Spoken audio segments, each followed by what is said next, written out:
Right, Emily Maitlis, you're not sick of us yet, are you, Emily, coming in and out to give us the latest Epstein updates? slot, isn't it? That's what we're going to call this. It's the Epstein slot.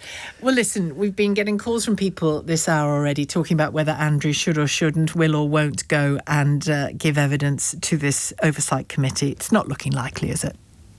Oh, I don't know. I mean, I was speaking to one of the congressmen on the Oversight Committee earlier this week, and they are trying to do everything in their power to get him to testify.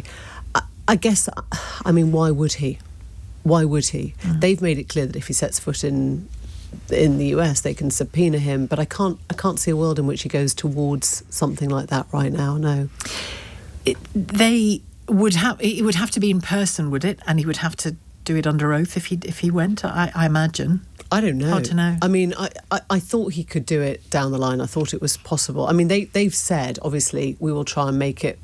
Their argument is, if you've nothing to hide and he's constantly denied any culpability, then why wouldn't you want to be at the forefront of helping us to get to the bottom of the other people involved, the other, culprits, and talk to the pain that these survivors have told us about. But I can't imagine that he's being advised to do so in any way, shape or form. Yeah, and last time we spoke, there was the possibility that Trump wouldn't sign the release, but he has. Honestly, it's all happened so quickly. I actually can't believe the speed of this, because nothing legislative ever happens quickly, but this has. We talked about the vote, 427-1. It's absolutely Let's talk about overwhelming. Tell me about that guy. Oh, he's a Trump loyalist. Probably didn't get the memo. Didn't realise that Trump had sort of flipped. And will be forever. Clay Higgins will be, Republican will be forever remembered as being the one. But I think we should probably concentrate on the 427. In other words, that was overwhelming to the point where it went straight into the Senate, the upper chamber of Congress. They passed it in the same night. Did that scale of yes vote surprise you even? Because I know you've been keeping such a close eye on it. Absolutely massive. I mean, let's not forget, it was only a week earlier that Trump was sort of, ticking off, as it were, independent, individual Republican women, inviting them into the Situation Room in the White House and saying, can I change your mind? Whether it was, Marjorie Taylor Greene, whether it was Nancy Mace, the sort of, the strong-minded Republican MAGA women, he was trying to get them to change their minds. Then suddenly it was like the floodgates opened and he was like, I'm not going to win this one. We can all do the maths. It's not going to work. So it went through both houses really quickly. Then he signed it off. And now the question is, how soon will we get them? Now, from Wednesday night, which was the moment that the sort of clock is started, there are 30 days, which means if it goes to plan, we should be able to see them this side of Christmas, right? We should be able to see them mid-December. Exactly, if not before. But I think it's important to try and, we've talked about the Epstein files, and every time, my sort of cartoon head is like, is it a ring binder? Is it one of those you carry under your arm? What does the Epstein file look like?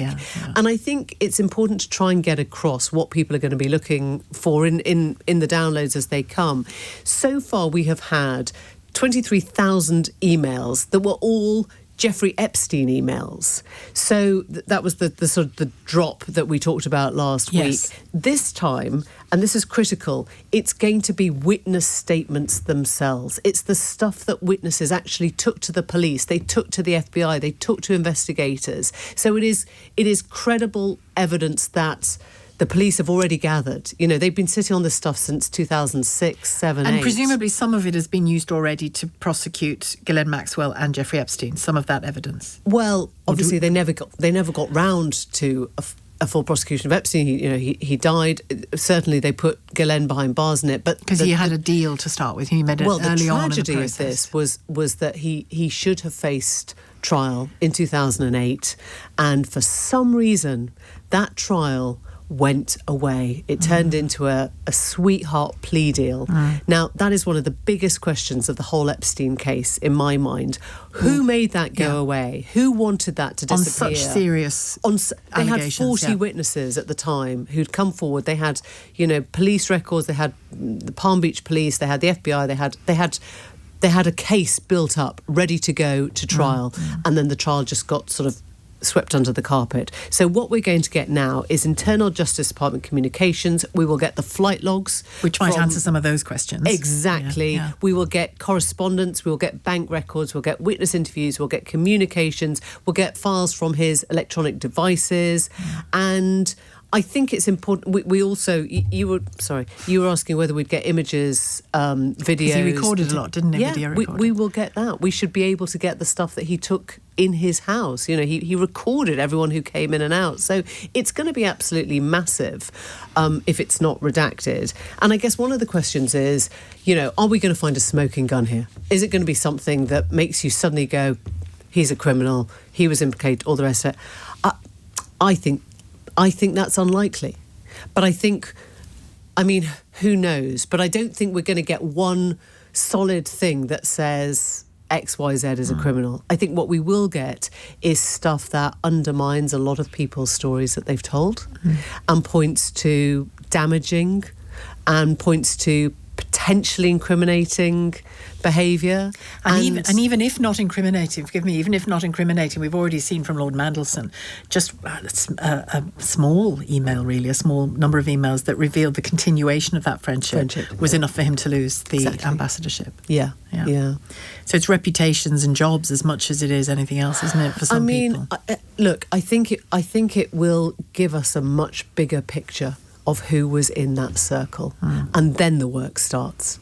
You mentioned how depends how redacted it is. Yeah. Presumably there are lawyers all over the place now trying to have things redacted on it. Yeah, I mean, I think, one of the things that do you remember a couple of days ago, Trump was keen to set off another investigation into the Democrats. He was like, oh, you want to go and look into Bill Clinton, go and look into Larry Summers. Now, there's two things to say about that. One, that might be a sort of distraction as a way of saying, well, while they're doing that investigation, we couldn't possibly reveal all the material involved. You know, there's an ongoing investigation. And this is something that Pam Bondi, the Attorney General, keeps on sort of referring to. You know, there's sort of stuff underway.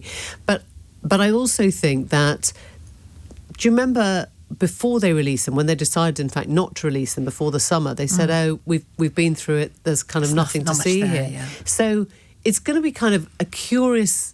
I mean, I'm kind of excited to see what we do find out or what we don't find out, because either they were lying then or it's all going to come out now, or they were telling the truth then, in which case, why were they stopping it coming out now? The damage that's been done, just a final thought, relating to the politics of this in the here and now rather than anything else, the damage it's done to Trump's standing with the MAGA movement more generally, how deep is that damage? How permanent is it, I wonder? I think we've come to an interesting point. Now, look, people are always sort of writing the Trump obituary way before it's due, and they did that 3 years ago, and look where we are now. He sort of regained the vote in 2024. But what I would say is that the last 2 weeks have started to make him look like he's not the centre of the MAGA universe. He's starting to look a little bit more of a lame duck. And what do I mean by that? It's a combination of things. You know, normally it would be after the midterms, you know, in a year's time, 2026, where you start to see a shift. If the midterms have been big wins for the other side, or if people start to look at him and say, well, you know, who's going to come after, or is he going to get his legislation through through which way the wind is blowing. You know, or if the House goes to the opposition party, then you start to say, oh, he's a lame duck. I think he's already potentially in that place now. The Democrats have had very big wins in this off-year election, you know, the Mamdani win in New York and the wins for the governorships in Virginia, and they've shown New they Jersey. can win differently in I mean, I know New York is exactly America, right. They win differently. I think there is just a bit more energy in the Democratic... There's a pulse, is what we're saying, in the Democratic Party now. So they've got a bit more of a revitalised sort of future.